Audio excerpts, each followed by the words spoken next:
સુરતમાં દર વર્ષે વરસાદ તો મુસીબતનું એક કારણ બને જ છે, પણ સુરત શહેરની બીજી એક મોટી સમસ્યા છે વર્ષો જૂની, અને એ છે ખાડીપુર. ખાડીપુર આવતા અનેક વિસ્તારો પાણીમાં ગરકાવ થઈ જાય છે, અને આ વખતે પણ એવું જ થયું છે. સુરતમાં ધોધમાર વરસાદ વરસ્યો છે, એમાં કોઈ બેમત નથી.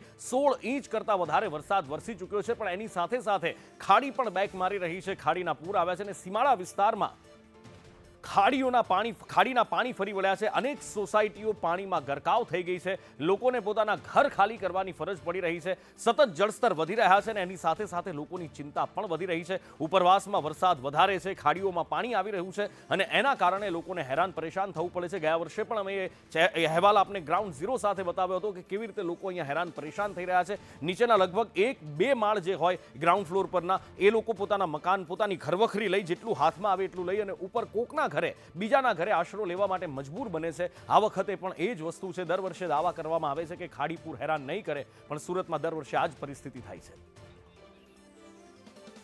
16 ઇંચ કરતાં વધારે વરસાદ વરસ્યો છે. વર્ષો પહેલા અમદાવાદમાં 19 ઇંચ વરસાદ વરસ્યો હતો, અને એ વખતે અમદાવાદના જે હાલ બેહાલ થયા હતા, એવા જ હાલ બેહાલ સુરત શહેરના પણ થયા છે. સુરત શહેરમાં જે ઠેર ઠેર પાણી ભરાયા છે, ખાડી વિસ્તારને બાદ કરતા, એ જગ્યાએ અત્યારે કોઈ મહાનગરપાલિકાનો વાંક કાઢવા જેવું પણ નથી, કારણ કે આબ ફાટ્યું હોય ત્યાં થીગડા ક્યાં મારવા, એ સવાલ સુરતની અંદર ઊભો થયો છે. અને આ બધા વચ્ચે મહાનગરપાલિકા કમિશનરે પરિસ્થિતિના કંટ્રોલ રૂમનું નિરીક્ષણ કર્યું છે. પ્રી મોન્સૂન કામગીરી પર જ્યારે સવાલ પૂછવામાં આવ્યા તો એમણે ગોળ ગોળ જવાબ આપ્યા હતા.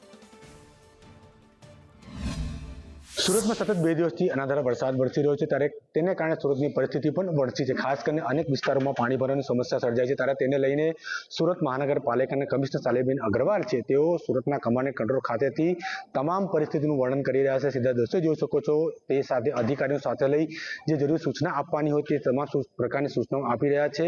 ત્યારે જોઈ શકાય છે તેઓ પોતે સમગ્ર સુરત શહેરનું કમાન્ડ કંટ્રોલ ખાતેથી નિરીક્ષણ કરી રહ્યા છે. પરમ દિવસથી સતત સુરત શહેરમાં વરસાદ થઈ રહ્યું છે. કાલે 10 કલાકમાં 10 ઇંચ જેટલું વરસાદ પડ્યું હતું. રાત્રે પણ 3-4 કલાકમાં 6-7 ઇંચ જેટલું વરસાદ પડ્યું છે. આ ICCC છે, integrated command and control centre, જ્યાં સમગ્ર સુરત શહેરમાં 4,500 જેટલા કેમેરાઓથી સતત 24 અવર્સ નિરીક્ષણ કરવામાં આવી રહ્યું છે. જ્યાં જ્યાં પણ વોટર લોગિંગની સમસ્યા છે, ત્યાં તાત્કાલિક સૂચનાઓ આપવામાં આવી રહી છે. કોર્પોરેશનની તમામ ટીમ્સ ઝોનમાં કામ કરી રહી છે. હેલ્થની ટીમ, એન્જિનિયરિંગ ટીમ, ફાયરની team, rescue teams, shelter homes જો છે એ બધા કાર્યરત કરી દેવામાં આવ્યા છે. મેડિકલ ટીમ્સ મોકલવામાં આવી છે, અને કાલે સાંજે સુધીમાં તમામ રસ્તાઓ, તમામ ગરનાળાઓ ખોલી દેવામાં આવ્યા હતા. જેટલી પણ ખાડી છે તમામના પણ લેવલ્સને મોનિટર કરવામાં આવી રહ્યા છે. તાપી રિવરનું લેવલ મોનિટર કરવામાં આવી રહ્યું છે. ઉકાઈ ડેમનું ફ્લો જો છે એ મોનિટર કરવામાં આવી રહ્યું છે.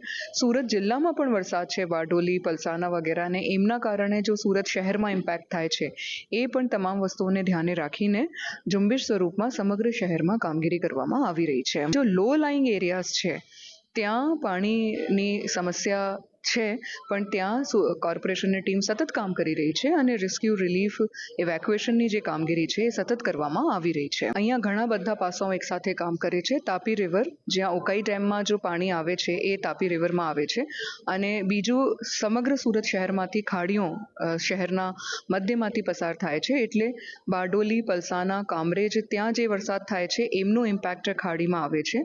અને ત્રીજું, સમુદ્રની જો ભરતી હોય છે એમનું પણ અસર સુરત શહેરને પડે છે.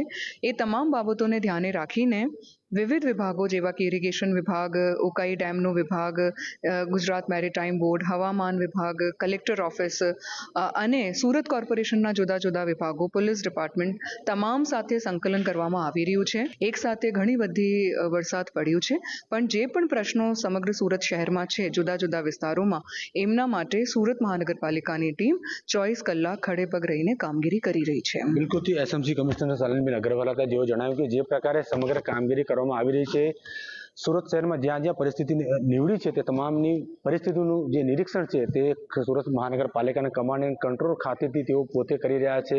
અધિકારીઓ સાથે રહીને તેઓ આ સમગ્ર જે માહિતી છે તે માહિતી મેળવી અધિકારીને સૂચના આપી રહ્યા છે. પરંતુ જે પ્રકારે સવાલો કરવામાં આવ્યા હતા તમામ સવાલોનું ક્યાંક સાલેબેન અગ્રવાલે ગોળ ગોળ જવાબ આપ્યો તેવું હાલ સ્પષ્ટપણે જણાઈ આવે છે, કારણ કે જે રીતે પરિસ્થિતિનું નિર્માણ થયું છે, ખાડીઓની સાફ સફાઈ કરવામાં આવી હતી, પરંતુ તેમ છતાં પરિસ્થિતિનું નિર્માણ ફરી પાછી બન્યું છે. લોકોને હાલાકીનો સામનો કરવાનો વારો આવ્યો છે, ત્યારે તેઓ પોતે અહીંથી રહીને કમાન્ડ કમાન્ડ કંટ્રોલ ખાતે તમામ નિરીક્ષણ કરી રહ્યા છે અને અધિકારીઓને જરૂરી સૂચનાઓ આપી રહ્યા છે. કેમેરામેન ભૂષણ ચૌધરી સાથે જયેન્દ્ર પાંડે, સંદેશ ન્યૂઝ, સુરત.